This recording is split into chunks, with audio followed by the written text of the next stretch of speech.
The most powerful image editing model on Earth, FLUX.1 Kontext, Dev, has finally gone open source. No more need to pay for API usage. ComfyUI now supports it immediately, and we can play around with it infinitely within local environments. All it takes is a simple text prompt, and we can perform style transfers effortlessly. Whether it's origami, watercolor, pencil sketching, oil painting, or Ghibli-style transforms, it's all achievable, with remarkable consistency. Even subtitles can be preserved without a single letter out of place. Want to color a flower, change the background of a character, or turn a full-body image into a close-up portrait? It's as easy as pie. Expanding an image? No problem. Cutting out specific parts? Also not a challenge. The model can even accurately replace target words within a text-heavy image. Additionally, based on the attire colors, you can remove specific figures from an image one by one, like a real-life version of The Vanishing. What's more, it supports inputting two images to create interactions. For example, making a character hold a bag or having two best friends hug. With such a powerful model, how do you get it running in ComfyUI? In this video, I'll walk you through everything from model downloads to usage in different scenarios, focusing especially on prompt writing techniques and best practices so you can use it effectively. The Kontext model released by Black Forest Lab is in the BF16 format, with a size of 23.8 GB. While it theoretically requires around 32 GB of VRAM, it can still run on a 24 GB VRAM RTX 4090. ComfyOrg has converted the model's original weights into an FP8 version, reducing its size to 11.9 GB. The FP8 format significantly lowers VRAM requirements, needing only 20 GB VRAM theoretically. However, in my case, it runs smoothly on a 16 GB VRAM RTX 4080, and I believe even GPUs with 8 GB of VRAM are worth a try. If you're looking for an even more compact model, you can opt for the GGUF quantized version. Both BullorWinds and QuantStack have created conversions. Personally, I'd recommend starting with the Q6_K or Q8_0 versions, as they offer a good balance between performance and quality. No matter which model version you choose to download, remember to place it in the Diffusion Models directory. Regarding the Clip and VAE models, Kontext is part of the FLUX series and uses the same Clip_L, T5_XXL, and FluxV models. For those who have previously run Flux models, these files should already exist. Now, let's get started with ComfyUI. Make sure your version is version 0.3.43 or later. If you're frequently seeking that day zero support, early feature access, it's best to update ComfyUI to the latest nightly version. Once the upgrade is complete, open the Workflow Template library. Under Flux, you'll find two context model workflows. The one with a cute bunny as its cover is the basic workflow, which uses independent nodes. The adjacent one, featuring two dolls on its cover, is the group workflow, where groups of nodes are combined for a more organized appearance. Both provide similar functionality for editing single or multiple images, but the group workflow cannot load GGUF models. Let's start by loading the basic workflow. A pop-up window warns me that two necessary models were not found locally in the workflow. However, I know this is just because of mismatched file names, so I confidently dismiss the pop-up. After expanding its team, ComfyUI has significantly improved documentation and workflow quality, which is now visibly better. There are increasingly more example workflows, along with detailed instructions in both Chinese and English. On the left, there's an explanation noting a new edit button in the toolbox. Clicking on it adds pre-configured context group nodes, making the workflow setup quite convenient. It also mentions the model download links and storage directories, which we've already covered and can skip. At the bottom of the explanation, there are tips for writing prompts for Kontext, including several templates you can use as references. Load the local model, clip, and VAE files. For context, I'll first load the FP8 model.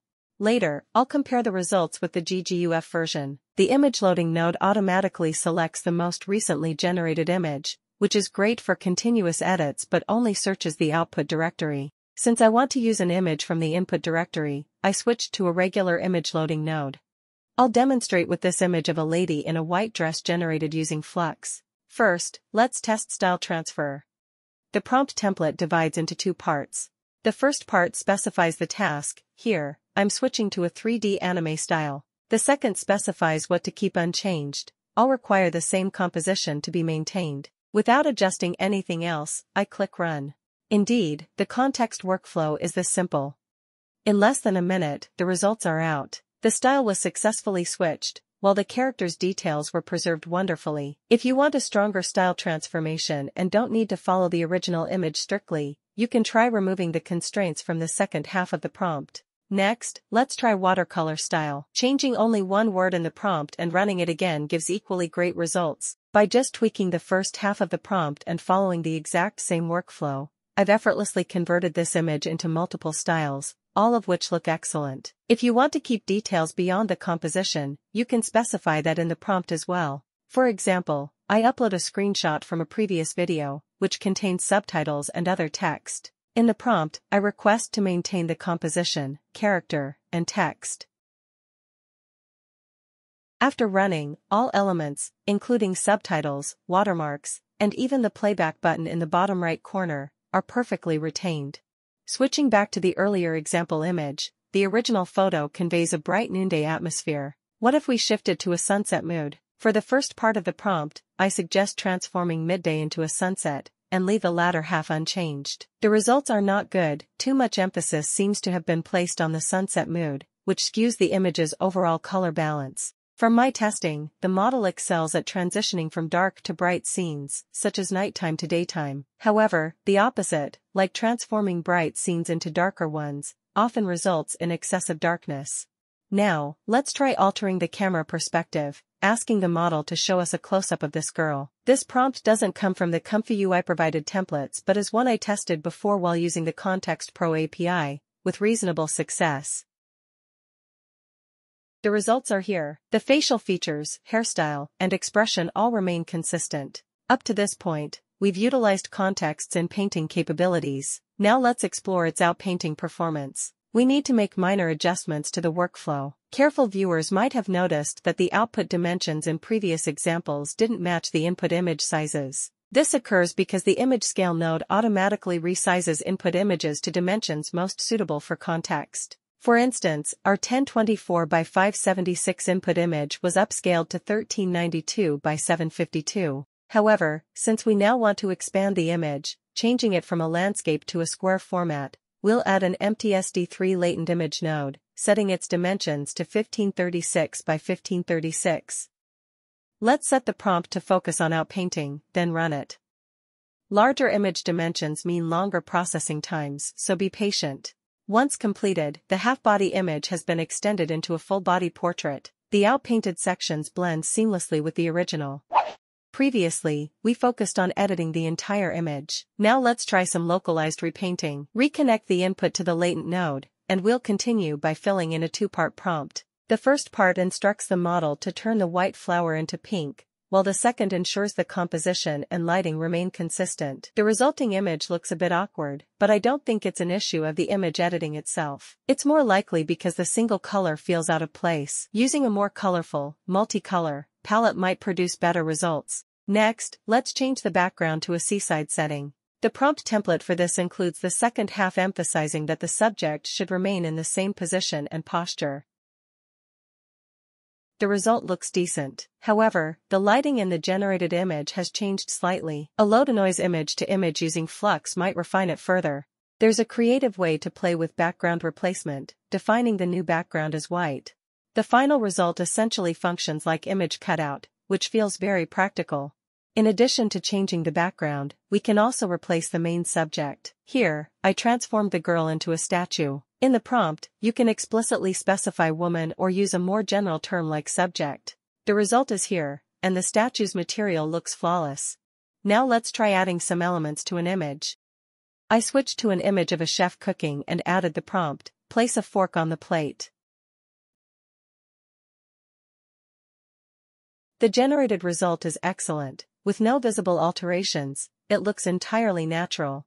One common need in image editing is modifying text within the image. I've input an image filled with English text that was originally generated by the HyDream model. I now instruct the model to replace how with where. Not bad at all. It pinpointed the correct word among the 13 and replaced it perfectly while maintaining the font and style consistent with the original. Using the context model, we can continually edit an image step by step until we achieve the desired outcome. This time, I switched to an output image loader node and uploaded an oil painting style image of 5 people dancing in a forest. The prompt instructs the model to remove the person in the blue dress. Done.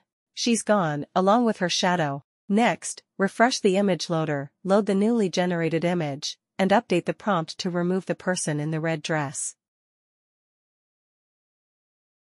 She's gone too, shadow and all.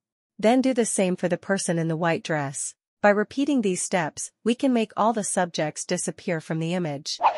Now, let's experiment with adding interactions between two elements. Add 2 new image loading nodes, selecting an anime-style woman and a handbag. The image stitch node merges these 2 images and sends the combined input to the model. The prompt specifies that the woman should pick up the handbag. Make sure to use an empty latent node for input and set the canvas size to 1024 by 1024. The first result didn't turn out well. She's not holding the bag by its handle. This is the first instance during this recording session where, after testing so many different scenarios with random seeds, the result wasn't satisfactory. I reran it once more with the same input, and this time, the result was perfect. The context model is generally highly reliable, delivering stable outcomes in the majority of cases. Previously, I used only the FP8 model, so now let's try the GGUF model. Fix the seed of the current output image, add a new GGUF model loading node, and select the Q8_0 model. Theoretically, it should be slightly more capable than FP8. Without changing anything else, let's run it. The rendered output looks great, no issues at all. Next, I switched to the Q6_K model, which is theoretically on par with the FP8 model. Comparing the outputs of all 3 models, the results are pretty similar. For those with smaller VRAM, you can confidently use the Q6_K model without worry. Now, let's try the group workflow. Upon loading it, it's immediately apparent how much simpler it is to use. I uploaded 2 3D anime-style character images. I adjusted all the parameters, including the seed and model selection. One critical point to note is that you must select the correct model file. Since this is a group node, it's essentially a combination of several nodes. If the model cannot be found, the workflow won't run, but no error message will appear on the interface. For the prompt, I instructed the model to make the 2 characters hug each other. After running it, the result looks pretty good. However, the 2 characters feel like plastic besties as their gazes don't meet while hugging. Next, I activated the group node on the right, asking the model to add the word Mia in the top left corner of the image. Again, I selected the correct model file. Let's see the results. Unfortunately, the model generated the word incorrectly on the first run. I reran it, and since the seed was fixed in the earlier editing nodes, only the text overlay part was rerun. This time, it worked perfectly, and the large Mia appeared clearly. That concludes today's demonstration. To summarize, the FLUX.1 Kontext dev model is currently the most powerful open-source image editing model available. It's extremely practical, doesn't demand much VRAM, and the performance of the quantized models is highly stable. That said, it does fall slightly short compared to the Kontext Pro and full models, which require paid APIs. For example, when trying to change a character's angle, such as turning a side profile into a front-facing view, the Pro model handles it effortlessly. However, with the dev model, I had to attempt it multiple times before achieving success. Still, as an open-source model that runs locally, it's perfectly fine to try your luck a few more times. After all, the model excels in nearly every other aspect. Alright, that's it for today's video. The models, plugins, and workflows are all linked in the description. Feel free to check them out if you're interested.